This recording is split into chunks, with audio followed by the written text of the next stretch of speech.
Et salut, c'est Nico de VTT Plaisir. Aujourd'hui, le bike jack du R Raymond. On y va tout de suite. Vous allez voir un vélo très intéressant. Salut et bienvenue sur cette chaîne VTT Plaisir.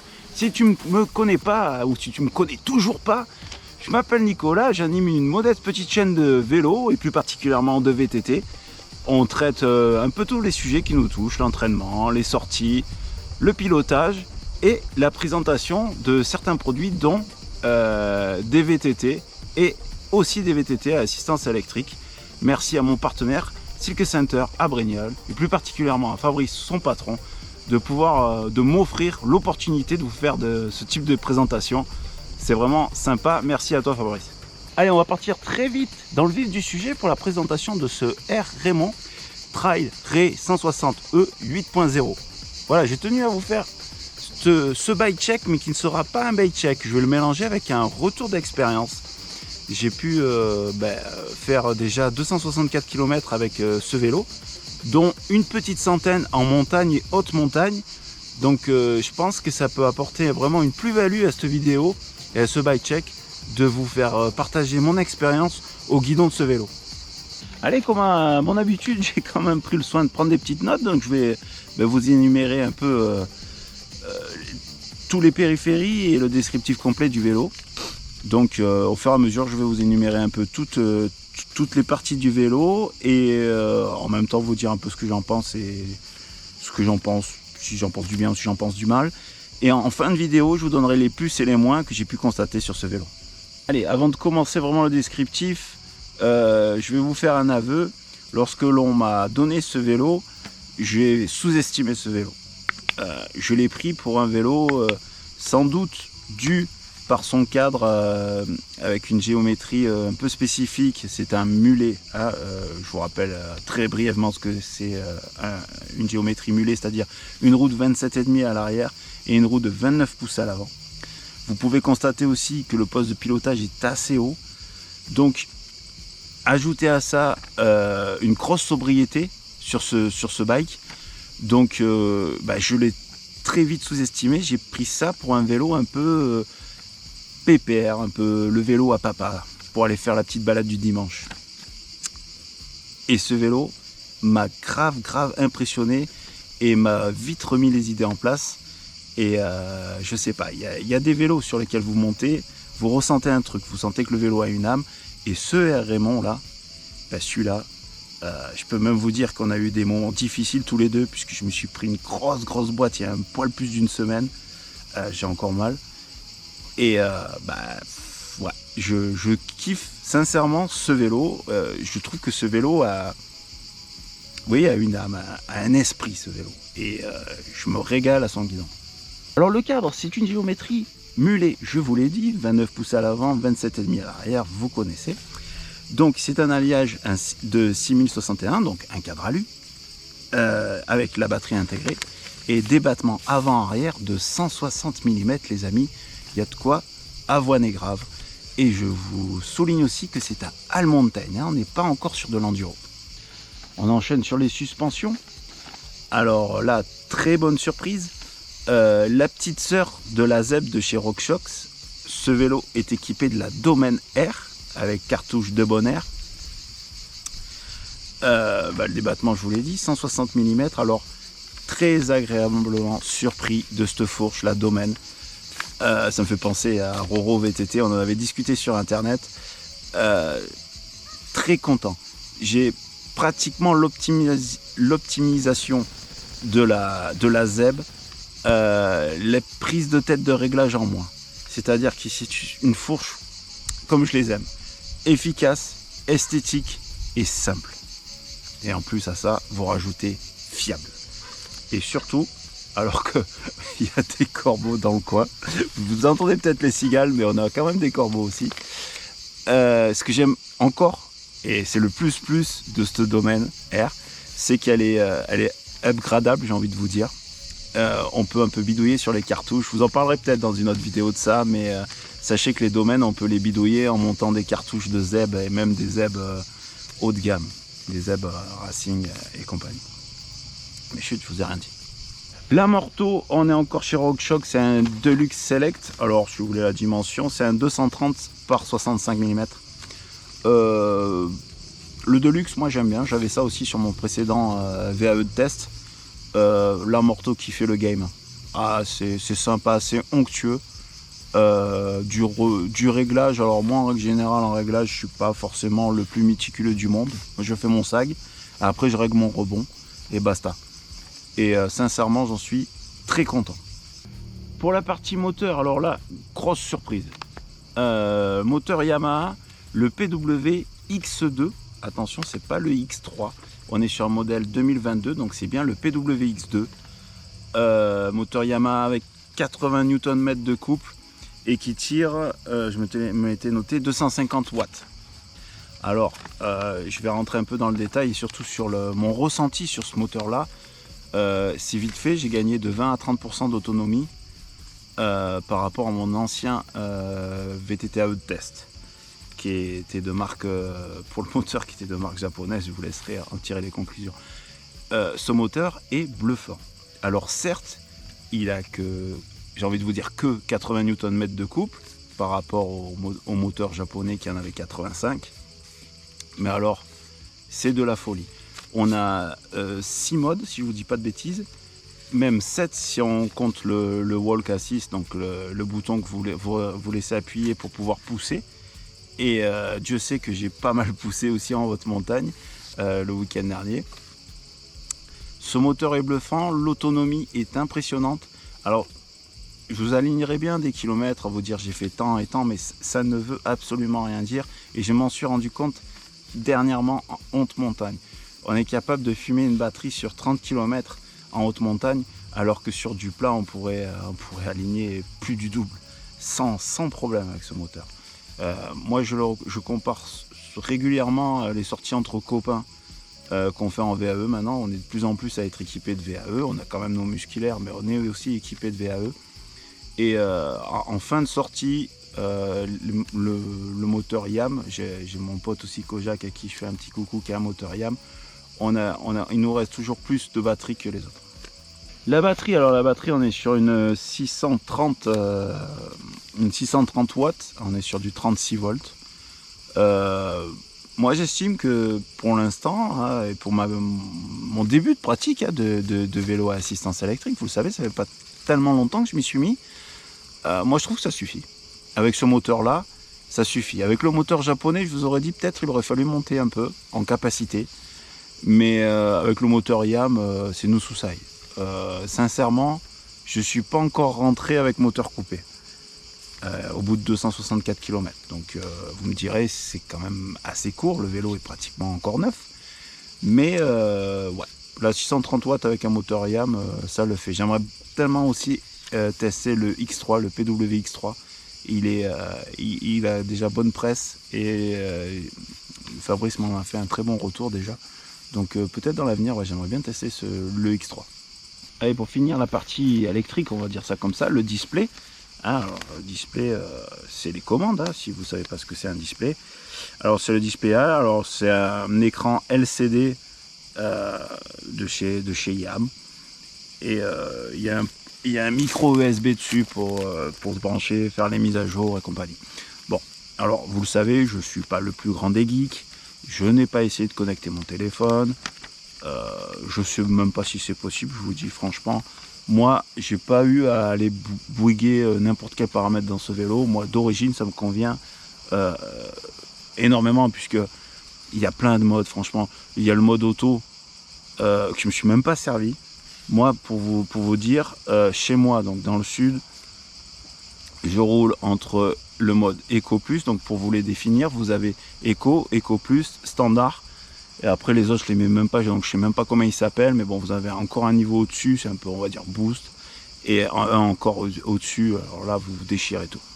Mais attention, en VAE, en général, déchirer tout, c'est jamais très bon, vous avez tendance à patiner et tout, c'est vraiment une maîtrise, hein. Souvent quand j'entends dire, ouais les VAE c'est facile, vous restez appuyé sur un bouton, attention, ça se conduit, ça se pilote, c'est vraiment spécifique, même dans les montées et franchissements, ça s'approche vraiment de la moto enduro. il y a une technique, hein. On ne s'improvise pas franchisseur comme ça, même avec une assistance électrique, croyez-moi. Moi, le display, sincèrement, de YAM, je l'aime pas trop. Alors bon, c'est un écran LCD, à la limite, moi ça m'aurait pas dérangé, avoir un écran tactile, couleur ou quoi, en pleine colline avec la poussière qu'on a nous dans le sud, ça aurait pas été super intéressant, mais je le trouve trop exposé et surtout décalé la façon petite sonnette de vélo de ville. Il est décalé donc sur la gauche, hein, au niveau du grip gauche. Je trouve ça moyen et surtout je trouve ça très exposé par rapport au choc en cas de gamelle. Alors les freins, on est sur du Tektron, hein, oui. HDM 745, c'est quand même des étriers 4 pistons, frein à disque hydraulique, faut-il le dire. Alors c'est des freins que vous savez que j'ai déjà testé sur VTT Plaisir, puisque j'ai mon VTT musculaire qui a un vélo de test aussi actuellement, qui a ces mêmes freins. Par contre, je préfère aller rider avec le Raymond plutôt que mon musculaire de test. Pourquoi ? La seule différence qu'il y a, j'ai même regardé, hein, je peux vous dire, ce sont les disques. C'est-à-dire que j'ai des 180 mm spécial plaquettes résine sur le musculaire. Et franchement, il y a des moments, on se demande si ça va freiner ou pas, je vous le dis sincèrement. Alors que sur le VAE, sur le R Raymond, je suis en 203, à l'avant et en arrière, des disques Citro. On n'est pas sur du Centerlock comme sur le musculaire. Et ça fait toute la différence. C'est-à-dire que les freins sont pas ouf, je vais pas vous mentir, on n'est pas sur du Deore XT, sur du TRP, voire même sur du Z, mais on a quand même des freins qui freinent. Alors les leviers de doigts, j'aime pas, je me suis tellement habitué à freiner d'un doigt maintenant qu'avoir des leviers de doigts, je trouve ça moyen, voire très moyen. Mais bon, on s'y fait. Et la bonne surprise, c'est quand même qu'en haute montagne, sur des longues descentes, hein, parce qu'on est quand même monté, on est monté à pratiquement 2900 mètres, et on a fait des descentes de plus de 4 km, donc je peux vraiment vous parler de l'endurance de ces freins là, qui est équipé le R Raymond. Je peux vous dire que ça fait le job. C'est pas foufou. Il m'est arrivé d'avoir une commande de frein un peu molle en fin de descente, mais les freins ont gardé leur mordant, j'ai pas cramé les freins. Et ça, franchement, c'était ma plus grosse hantise de rouler ce vélo en haute montagne. Et franchement, ça a fait le job. Allez, on va parler un peu de transmission. Pour ceux qui me connaissent un peu, vous savez que ça me plaît, moi, ça, les transmissions. Et surtout que ce Raymond, alors c'est peut-être pour ça aussi, en partie, hein, que je suis amoureux de ce vélo, c'est que ils ont monté du Shimano. Et moi, niveau transmission, Shimano, je kiffe. Alors, un petit bémol quand même, on est quand même sur du 10 vitesses. Actuellement, je vous le rappelle, on tourne sur les vélos neufs en 12 vitesses. Mais chez R Raymond, ils ont fait le choix de mettre du 10 vitesses. Alors, c'est un peu vieillot quand même, 10 vitesses. Chez R Raymond quand même, les gars. On a voulu un peu gratter des sous. Mais bon, quelque part, c'est un peu rassurant quand même, parce qu'on voit une chaîne un peu plus large, des espacements de pignons un peu plus espacés. Et pour finir, quand on a la poussière qui vient se coller et tout, à faire des pâtés, on n'entend plus ce petite hésitation de passage de vitesse, tout ça. On se dit que 10 vitesses, c'était pas mal à l'époque quand même, parce que pour finir, quand vous avez un 12 vitesses qui commence à être bien blindé de caca, on va dire ça comme ça, les vitesses se cherchent un peu, ça énerve un peu, parce qu'en règle générale, c'est toujours dans les passages un peu montants où on sollicite beaucoup la transmission. Et là, on retarde l'échéance avec cette épaisseur, et j'ai eu un petit côté nostalgique de rouler en 10 vitesses, c'était sympa. Bon, il me manquait quand même 2 pignons en haute montagne, hein, je peux vous le dire. Même si avec l'assistance, on s'est braqué des 1000 mètres d'une traite, des grosses montées de 1000 mètres comme ça. Les 2 pignons, à la fin de la montée, même avec au-dessus du standard, le gros mode qui va bien, je pêchais un peu. Hein. Ah, et derrière, je vous l'ai pas dit, c'est un Deore. Pour la cassette, bien sûr, vous allez halluciner. Hein. C'est une 1143. Ouais. Et ça monte, hein. Et ça monte bien. En règle générale, maintenant chez Shimano, on est à 11,51 je crois, dans ces eaux-là. Et là, 43. Et ça monte. Preuve que les 80 Nm de notre Amélie Yamaha PWX2, ça fait le job. Hein. Ah, ça tire bien. Je suis resté bête, moi, de ça. Le plateau, c'est un 38 dents. Hein. autant vous dire que si je monte ça sur mon musculaire, je ne vais pas aller loin. Hein. et le pédalier, c'est de l'aluminium forgé.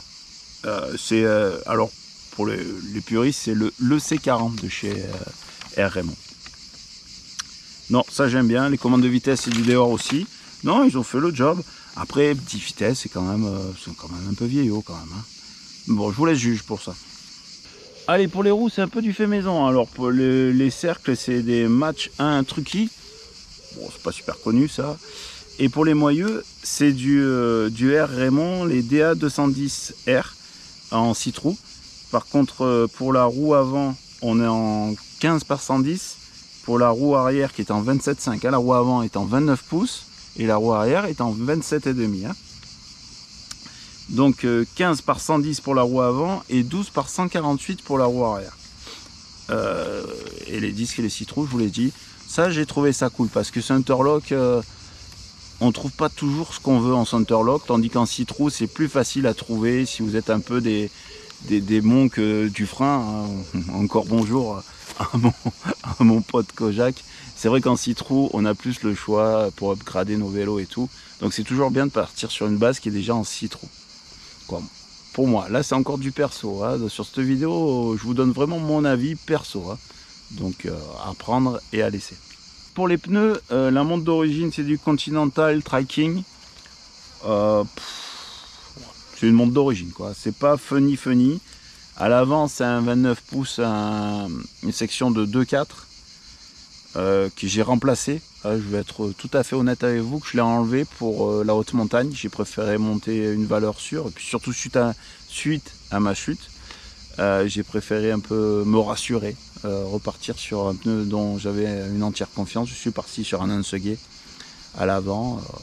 J'aime bien Maxxis, j'aime bien pas mal de marques, mais l'Anseguet, c'est vraiment un pneu qui me rassure. Et là, j'avais vraiment besoin d'un bon pneu avant pour déjà éliminer ce genre de problème.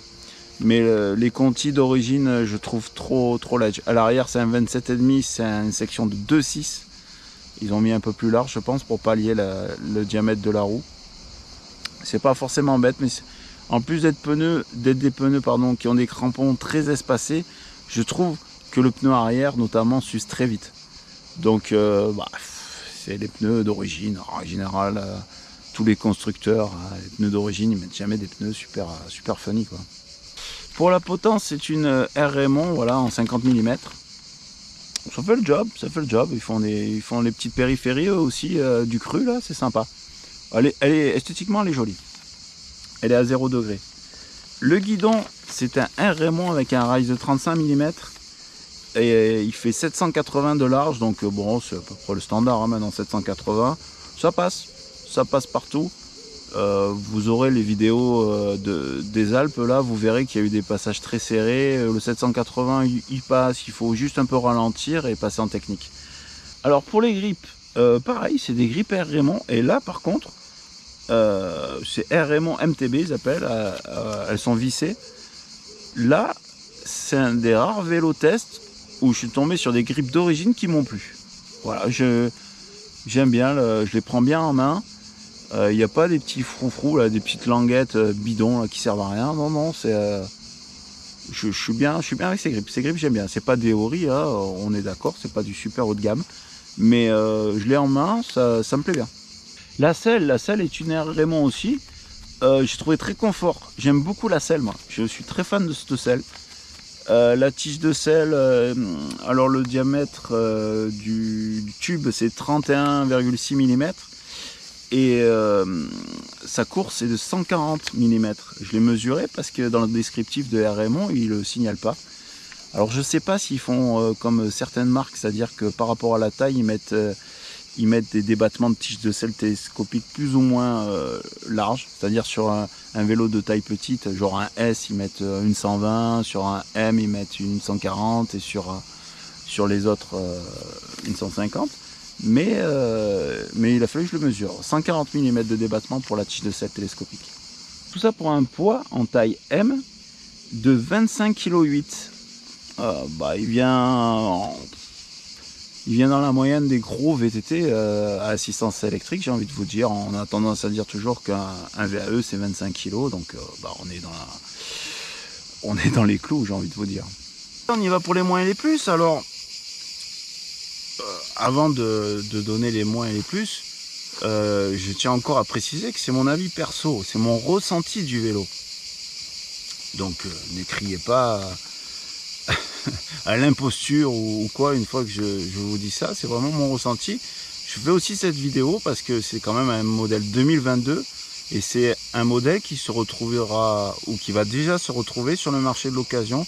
Ça peut vous faire quand même un petit guide d'achat ou du moins vous faire déjà une idée de ce modèle si des fois vous comptez l'acquérir sur le marché de l'occasion aussi. Allez, pour les moins, j'ai quand même mis la transmission 10 vitesses. Alors j'ai beau être pro Shimano en matière de transmission, je m'en suis jamais caché. Transmission dehors, ça fait très bien le job, mais bon, 10 vitesses en 2022, c'est quand même déconné avec une cassette 1143 qui, selon la région, si vous faites vraiment des grosses grimpettes ou de la haute montagne, ça peut s'avérer un peu juste. Donc je l'ai mis la transmission dans les moins. Dans les moins aussi, le cache batterie. Alors je m'explique. Le cache batterie est un système de loquet, c'est-à-dire un ergot que vous enfilez dans le cadre en bas et en haut avec un loquet décalé vissé. Ça m'est arrivé plusieurs fois, dans le sud comme en haute montagne, de perdre le cache. Ça se dessert, ça se décale et le cache se barre. Alors ma petite astuce, ou vous faites un tour de Chatterton au niveau du cadre, ce qui est absolument dégueulasse, et vous allez avoir des résidus de colle et tout. Donc, ce qui serait bien d'acquérir, c'est une sangle scratch. Vous faites un tour du cadre, c'est-à-dire la partie transversale, celle qui est en biais comme ça, tac. Vous faites un tour de scratch, clac, et vous êtes tranquille, vous pouvez aller rider en sécurité. Mais ça, c'est vraiment saoulant, ça m'est arrivé 3 fois. 2 fois dans le sud, 1 fois en haute montagne. Dans les moins aussi, les commandes de frein, le levier 2 doigts, non merci. Alors, ce levier 2 doigts, moi ça me gonfle. J'ai mis tellement de temps à apprendre à freiner d'un doigt et à prendre une bonne posture sur mon poste de pilotage que les leviers 2 doigts, c'est pas pour moi. Et le dernier point négatif à mes yeux, c'est le display décalé sur la gauche près du grip. Cette position est trop exposée. Ça craint, si on se prend une bonne boîte, je pense à une branche d'arbre notamment, le display peut très vite dégager. Voilà, donc ça je l'ai mis dans les mois. Allez, pour les plus, j'ai noté la prise en main rapide du vélo. Alors ça a été flagrant. Moi ce vélo il m'a pas fallu 40 sorties pour pouvoir le piloter quoi. À la première sortie c'était réglé quoi. Et en plus à la première sortie j'ai mis des spéciales un peu coton dans les dents. Et de suite ce vélo j'ai pris très vite du plaisir sur ce bike. J'avais pris soin de bien régler mon poste de pilotage ce coup-ci. Et de suite. C'est vraiment flagrant quand on monte sur ce vélo, la prise en main est directe. Et ça, c'est vraiment un plus. Un plus aussi qui n'est pas négligeable par les temps qui courent. Alors, pour vous donner ce plus, il faut que je vous donne la date à laquelle je tourne cette vidéo. Nous sommes en juillet 2023. C'est ça, janvier 2023. Je vous dis pas trop de bêtises. Les plus, c'est que ce vélo est toujours disponible au catalogue. Et le plus, c'est le tarif. Sur le site de RMO, le vélo est à, que je vous dise pas de bêtises, à 4700 € TTC. Donc, par les temps qui courent, un VAE équipé de cette qualité, avec cette autonomie, je trouve qu'il est très bon marché. Donc c'est vraiment un plus. Le gros plus, le moteur Yamaha, le PWX2. J'ai adoré ce moteur pour les raisons que je vous ai déjà citées. C'est vraiment du caviar. Alors certes, il assiste beaucoup plus que le moteur, son concurrent, le moteur japonais, mais c'est vraiment appréciable si vous partez en balade plaisir et que vous ne vous souciez pas de la performance physique, mais juste une bonne assistance, un bon moteur avec une bonne autonomie. Ne vous inquiétez pas, si vous voulez vraiment vous taper dedans, vous pouvez, vous avez qu'à baisser les modes et vous vous faites mal. Mais en attendant, ce moteur ravit tout le monde et ça, c'est pour ça que je le mets dans les plus. Dans les plus aussi, je place la géométrie mulet. C'est le premier vélo à géométrie mulet que j'essaie. J'ai vraiment été bluffé. J'adore ce système mulet. Alors ça vous impose un petit souci quand même, c'est le fait d'avoir les 2 modèles de chambre à air dans votre Camel ou dans votre Banane, au cas où. Mais la maniabilité en descente est redoutable. Sincèrement, ce vélo se place très bien. Il n'y a que dans les épingles, en haute montagne, que j'ai pu le mettre à défaut. Sinon, sur les spéciales du sud, franchement, il passe super bien. Il vire magnifiquement. Dans cette géométrie en descente est sympa. Et en franchissement, en montée, c'est juste bluffant. Avec un pneu Continental, je vous rappelle, qui s'use très vite et qui grippe pas trop dans le sud. Donc si je mets un monstre derrière, genre un DH34 ou même un Shubble, je pense que ce vélo grimpe aux arbres. Voilà les amis, qu'est-ce que je peux vous dire en guise de conclusion? C'est que ce vélo, sincèrement, je vous le répète, m'a vraiment bluffé. J'adore ce type de vélo où je me fais une idée pratiquement faite. Je le juge en fait, hâtivement. Et je suis agréablement surpris et complètement émerveillé de monter sur un vélo qui a un caractère comme ça. Ce vélo, on m'avait précisé, hein, on m'avait averti que les R Raymond étaient vraiment des vélos développés dans le sens de surprendre, dans le sens du plaisir. Et j'y croyais pas trop. Je pensais que c'était un peu marketing et tout. Il faut savoir que c'est une marque allemande. Mais non, complètement bluffé. Et sincèrement, j'ai adoré ce vélo. Donc, je vous invite à laisser un pouce bleu si des fois cette vidéo vous a plu ou vous a servi. Laissez-moi un commentaire si vous voulez peut-être plus de précision ou plus de renseignements. Sachez que ce vélo-là, celui-ci, va être rapidement disponible à la vente chez Cycle Center. Vu que c'est un vélo test, forcément, il y aura une grosse remise dessus. Après, je vous laisse négocier avec Fabrice. Mais... en règle générale, les gens qui ont acheté les vélos test et ils n'ont pas perdu au change. Mais bon, je vous ai rien dit. Les amis, je vous souhaite de bons rides et faites du vélo.